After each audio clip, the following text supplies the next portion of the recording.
I want to switch topics a little bit. All right, go ahead. Because this has popped in my head. Go ahead.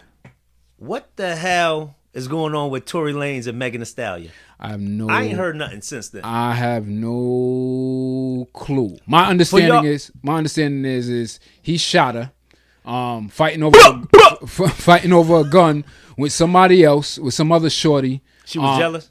I have no clue. So let me say, to be honest with you, listen.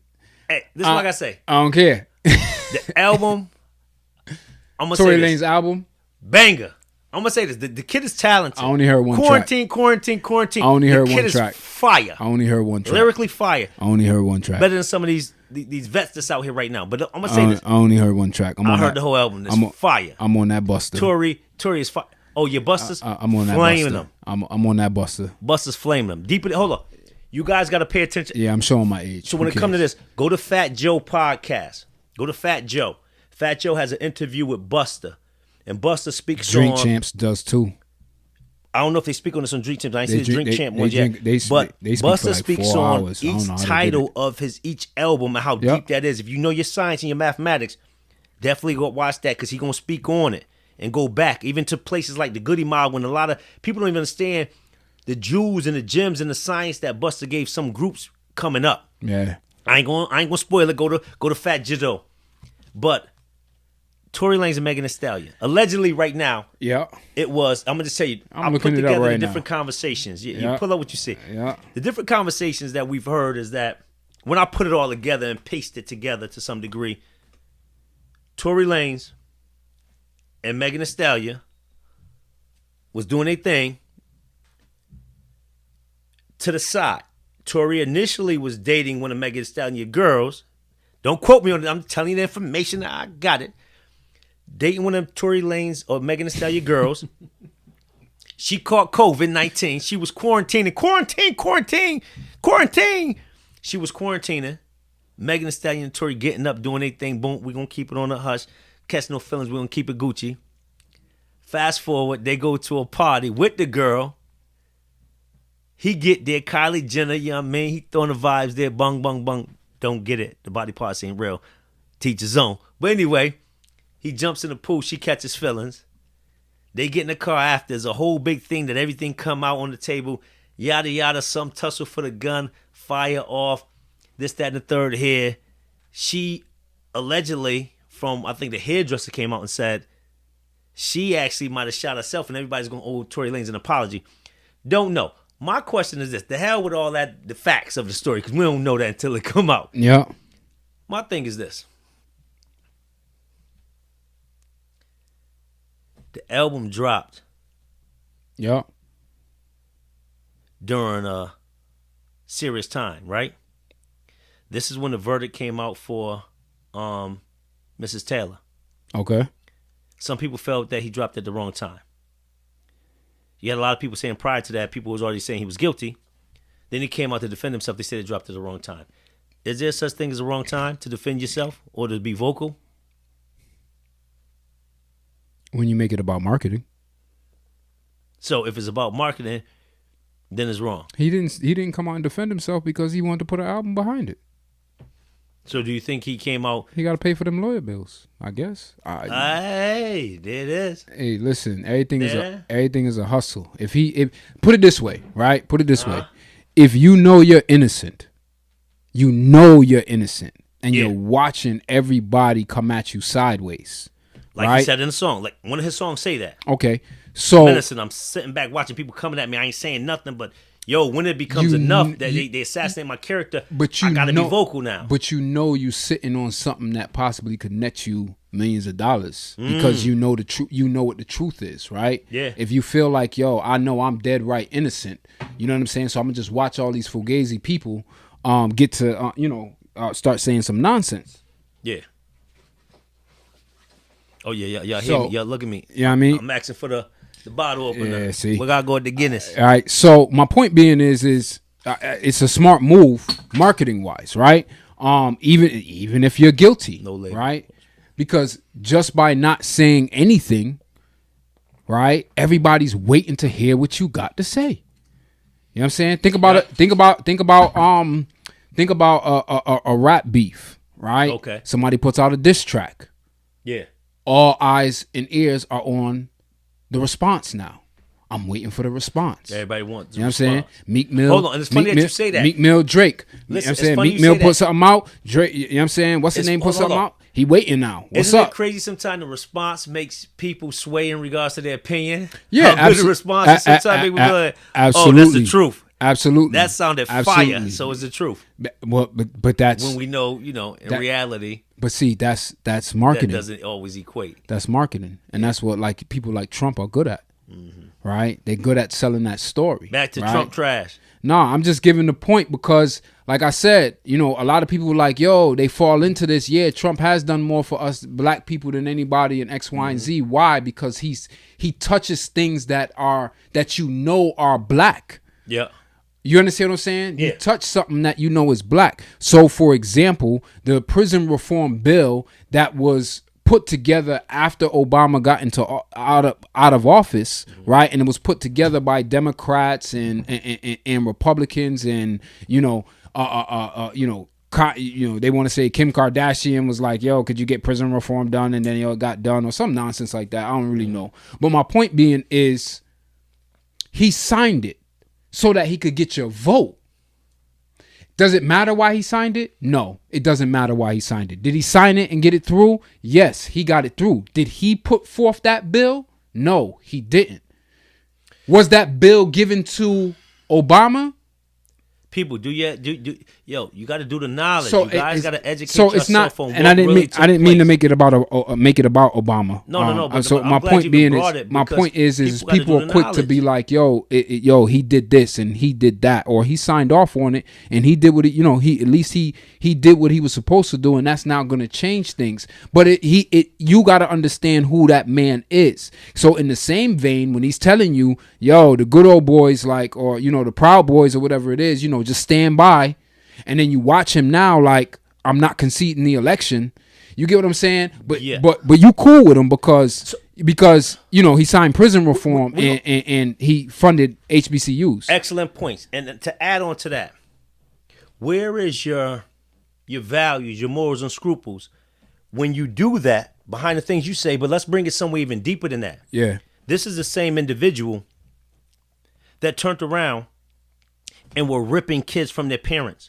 We got, 600 or something? Probably 600 or so kids out there that are still displaced and no longer, they don't know where the parents are. And some of these kids are ages 5 and under.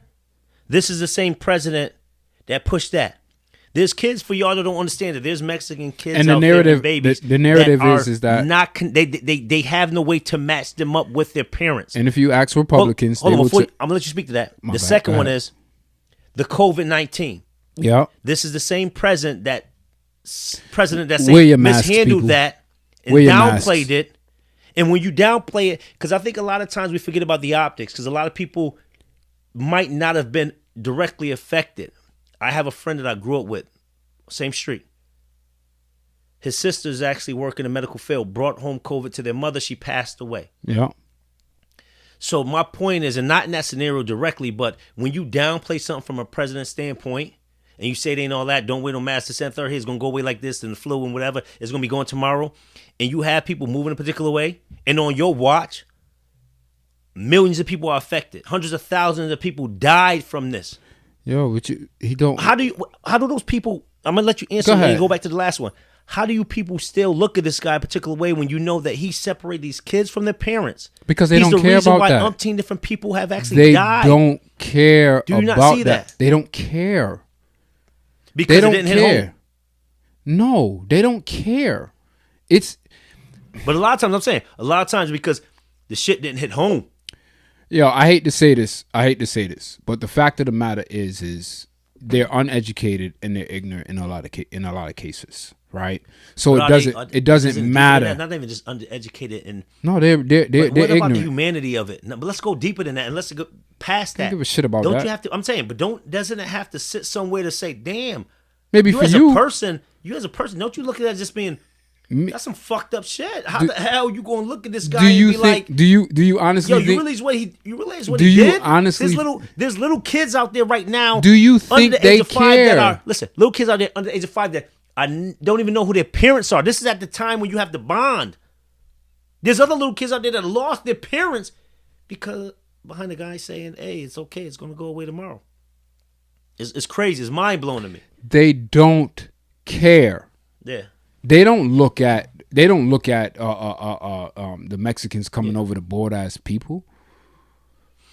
Yeah, you got a point there. So what are we actually talking about, right? The people, you've got a whole the evangelists, right? Evangelical community who endorsed Trump knowing everything about him. But as long as he could put a judge up there, it don't matter. Because we're going to get what we want. What does that tell you about them? What does that tell you about them? Think about it. I watched a video where Trump sat in front of two pastors or reverends or something to that effect, and they asked him, "What's your favorite Bible verse?" He was like, "Yo, I don't want to get into that." He was like, "That's something personal. I don't really necessarily want to get into that." Grabbing the pussy. So they was like, "Well, you know, that's not a verse, Trump." He was like, "You don't have a favorite voice?" He was like, "Yeah, I do, but I just don't want to get into that. I just don't want to get into that." So they was like, "Okay, well, what do you prefer? Did you prefer the New Testament or Old Testament?" He was like, "Yo, I like Trump." He was like, "I like him equally. I like him equally." He was like, "I've always said that the greatest book ever written was the Bible, and then my book." And this is what I'm talking about. His book, right? So, and if you look on their faces when he's talking, they're like, "Yo, nah, son, this ain't it, nah." But you went out and you voted for him. You went out and you endorsed him. Yeah. You get what I'm saying? And that's the point. Because at the end of the day, it's not about they can jump up there and talk about morals and stuff all they want. They don't care about that. No. They don't care about that. So I don't ever look at something like that where it's like, yo, why don't they understand? No. They understand perfectly. You understand what I'm saying? They understand perfectly. The ignorance that I'm talking about that they don't have is the COVID ignorance, right? You being in those crowds and literally believing that you're not gonna catch spreaders. It. So let's go back. Spreaders. Let's go back and look at something. Not even go back. Look what's happening right now. Mm-hmm. COVID over the last week skyrocketed. Am I the only one? All the way up. Am I the only one? Joe said. Am I the only one that finds it funny that coincides with Election Day? Mm. And was it not? When you say that, expand upon that. What do you mean coincide with Election Day? What are you saying? So what is the relation? When you look at Election Day, yep. And I believe it started on Election Day, in terms of, or it might have started the day before, but Election Day didn't help it, right? So you got Republicans who are running out to the polls to vote. They're not voting. They're not voting by mail, right? For the most part. And then you have Democrats who are staying at home. And then you also have the Republicans out there doing what they call, what is it? Watching. Yeah, we'll get to that in a second, right? So now all of a sudden we're getting all of these cases, right? Yes. And Texas is exploding, right? Texas is exploding, and we know that's a Republican state run by Republicans, X, Y, and Z. Not only that, now you have Biden and Harris, they win. And Democrats is out in the street celebrating. Yeah, you got on masks, some of you, but you're not social distancing. Y'all in crowds and you're celebrating. What happened to COVID? Mm. So now, again, we're out here, or Democrats are out here. The celebrations is real. People are dancing and celebrating everything. We out here talking about COVID, on, but we out here talking about kind of close. We out here talking about COVID. During the fall season, but this is the part that gets me, that where the division stays, because somebody watching it, and you have these Republican pundits out here talking about how it's not real. Mm. They're only saying this so they could shut the government down and hit whatever agenda they want. Okay. Don't believe them. And then now you're out here on the opposite side, Democrats, saying, no, we have to. There's a real health risk. Biden and Harris win, and then you see all the Democrats in the streets celebrating. So now they looking back at it like, wait, hold on, son. Okay, come on, son. I thought y'all said this shit was real, though. I gotta stand somewhere different on that. I gotta stand somewhere different on that one, right? Go ahead. So my thing is this. I hear what you're saying, but from this standpoint, I gotta say, when George Floyd took place, right? George Floyd. Yeah. That goes along with it, too, though. This is in the midst of it. That goes along with it, too, though. Locally here, I videotaped and I have you guys, I'll share the link if you want to see it. In our community, we had a big march down our capital city, our state. We went a couple different places here. I videotaped a lot of stuff to document the moment. Yeah. Ton of people out. And even myself, I had that type of, I had to justify it within myself. I had to say, damn, COVID's going crazy. This is crazy new pandemic. Mind you, that took place during the center when we didn't really know. But hold on, let me finish. We didn't have that much control. No, but say it was what so you was about serious. to say. My thing is, it was so serious to the point I said, I had to think to myself and say, yo, this worth getting out there and protesting and standing and marching and everything. So I was there too. So my thing is this. But how much did you know at the time? About COVID? Yes. We ain't know a lot.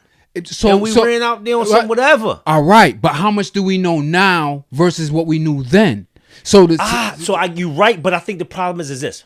You spot on, but I think this is what took place here. I think it was a curve. We knew nothing at that time, and we went like this. Right? Where we at? We wasn't a bad state at the time. And we didn't even care. We just ran out there no matter what. It curved. It went here. The numbers started going down. We started getting to some norm. People started opening places back up. People social distance. All these things came into play and seemed good.